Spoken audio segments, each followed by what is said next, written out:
Hey guys, welcome back to another episode of Pronunciation Power. Got something special for you today. You guys ready? Great. Here we go.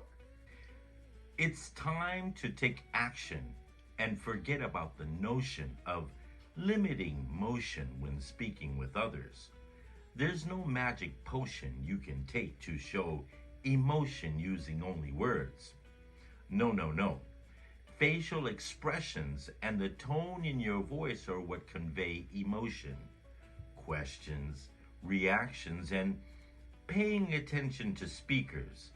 The animation and actions used in your arms are very important, you see. Not showing emotion when receiving or giving rejection? Come on. You need liberation from relying on the words that come out of your mouth. Forget about the limitations, the motions, the intonation in your voice, and the expressions on your face show how you feel. Oh my goodness. I'm out of lotion.